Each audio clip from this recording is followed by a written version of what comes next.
ஓம் குரு பிரம்மா குரு விஷ்ணு குருதேவோ மகேஸ்வரா குரு சாட்சாத் பரபிரம்மா தஸ்மை ஸ்ரீ குருவே நமக. குரு தட்சணாமூர்த்தி பகவான் திருவடியில் போற்றி. ஓம் ஆதித்யாய சோமாய மங்களாய புதாயச குரு சுக்கர சனி பேச்ச ராகவே கேதவே நமக. ஓம் முருகா சரவண பகா குருவாய நம. உலகெங்கு வாழும் இனிய சகோதர சகோதரிகளுக்கு வணக்கம். நம்ம சேனலுக்கு ஆதரவு கொடுத்துட்டு வர எல்லா நல்ல உள்ளவங்களுக்கும் முதல்ல நன்றி. நம்ம இந்த பதிவுல என்ன பாக்குறோம்னா 2025 பிப்ரவரி மாதம் மிதுன ராசிக்கான மாத ராசி பலன்களை பார்க்கிறோம். முதல்ல எந்தெந்த கிரகங்கள் இந்த மாதம் மாறி இருக்கு, எங்க மாறி இருக்கு, அதனால என்ன பலன்கள் மாறி இருக்குது அப்படிங்கிறதையும், இந்த மிதுன ராசியில் இருக்கக்கூடிய ஒவ்வொரு நட்சத்திரங்களுக்கும் உண்டான பிப்ரவரி மாதத்திற்கான சுப நாட்கள் எது எது, அசுப நாட்கள் எது எது, யோக நாட்கள் எது எது அப்படிங்கிறதையும், உங்க ராசிக்கு உண்டான சந்திராசந்திரங்கள் என்ன அப்படிங்கிறதையும் நம்ம இதுல பார்க்கலாம். முதல்ல ராசி பலனை பார்க்கலாம்.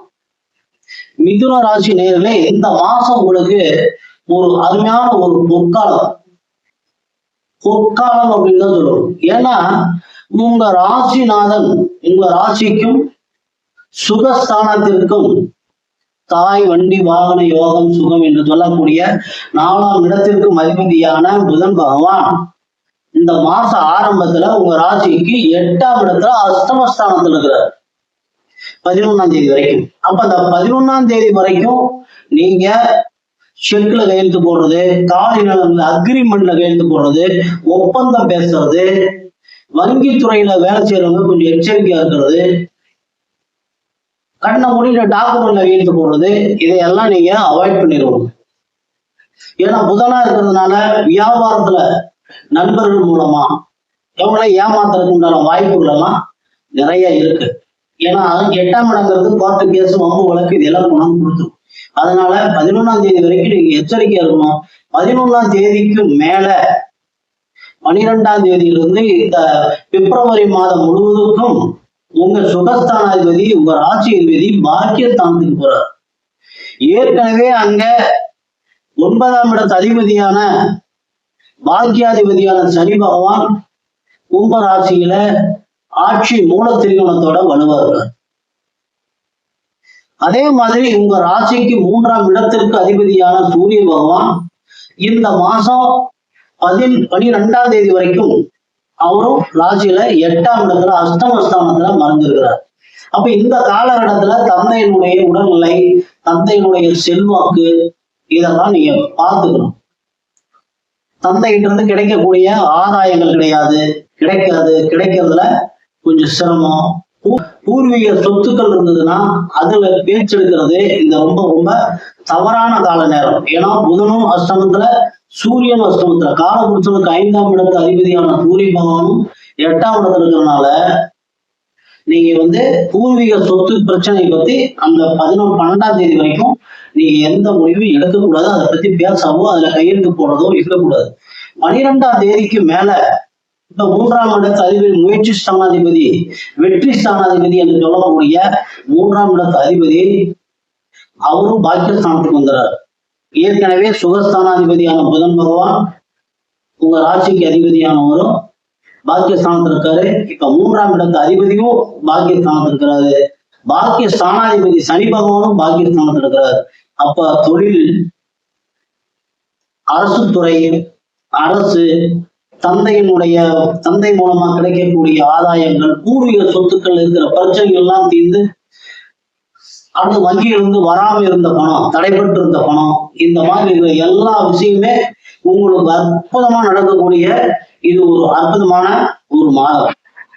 அதுக்கு அடுத்து பாத்தீங்கன்னா உங்க ராசிக்கு 5ஆம் இடத்திற்கும் 12ஆம் இடத்திற்கும் 5ங்கிறது பூர்வகுடி புத்திரஸ்தானம், 12ங்கிறது அயன சயன போக விரயஸ்தானம்.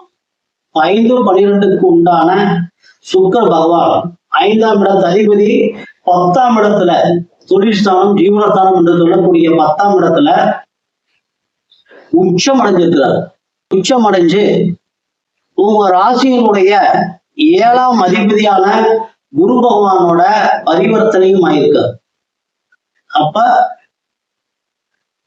உங்களுக்கு குழந்தைகள் மூலமாக, பூர்வீக சொத்துக்கள் மூலமாக, மனைவியின் மூலமாக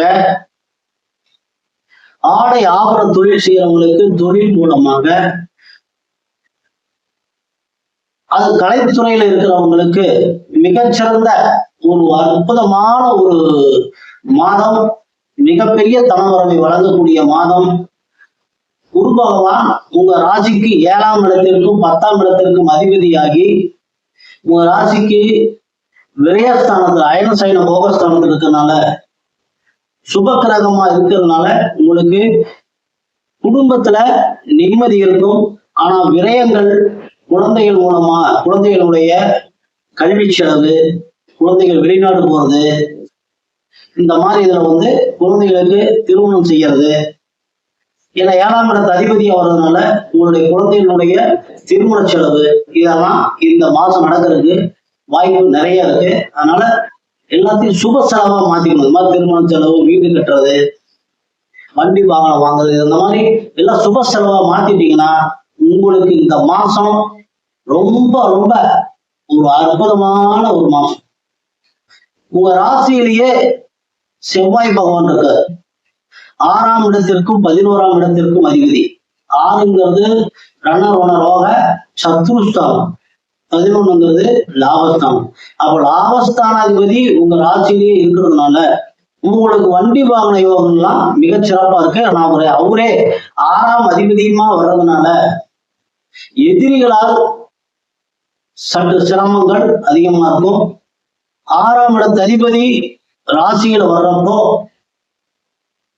கொஞ்சம் இந்த கோர்ட்டு கேஸ், இந்த உடல்நிலை சரியில்லாம போறது இதெல்லாம் வரும். அதனால கொஞ்சம் உடல்நிலையில அக்கறை எடுத்துங்க. சுற்றி இருக்கிறவங்க கிட்ட எச்சரிக்கையா இருந்துங்க. 12ஆம் தேதி வரைக்கும் டாக்குமெண்ட்ல கையெழுத்து போடுறதெல்லாம் பார்த்து போடுங்க. பூர்வீக சொத்துக்கள்ல பேச்சுவார்த்தை எடுக்காதீங்க. 12ஆம் தேதிக்கு மேல இந்த மாசம் முடிகிற வரைக்கும் நீங்க தான் யோகாதிபதி. பிப்ரவரி மாதத்துக்கான சுப நாட்கள், ஒவ்வொரு நட்சத்திரங்களுக்கு உண்டான சுப நாட்கள், அசுப நாட்கள், யோக நாட்கள் கீழே கொடுத்துருக்குறோம். நீங்க பேப்பர்ல எழுதி வச்சுக்கோங்க. எழுதி வச்சுட்டு நீங்க ஒவ்வொரு நாளும் இன்னைக்கு நாள் நமக்கு எப்படி இருக்கு அப்படிங்கிறத நீங்க ஈஸியா தெரிஞ்சுக்கிட்டு நீங்க உங்களுடைய வாழ்க்கை பயணத்துல போறதுக்கு ஒவ்வொரு ஸ்டெப்பா எடுத்து வைக்கிறதுக்கு இது ஒரு நல்ல வழிகாட்டியா இருக்கும். நன்றி. மீண்டும் அடுத்த பதிவில் சந்திக்கிற வரைக்கும் எல்லாம் வல்ல எம்பெருமான் முருகப்பெருமான் உங்களுக்கு எல்லா வளங்களையும் நலங்களையும் வாரி வழங்க வேண்டும் என்று வேண்டி இந்த பதிவினை நிறைவு செய்கிறோம். நன்றி.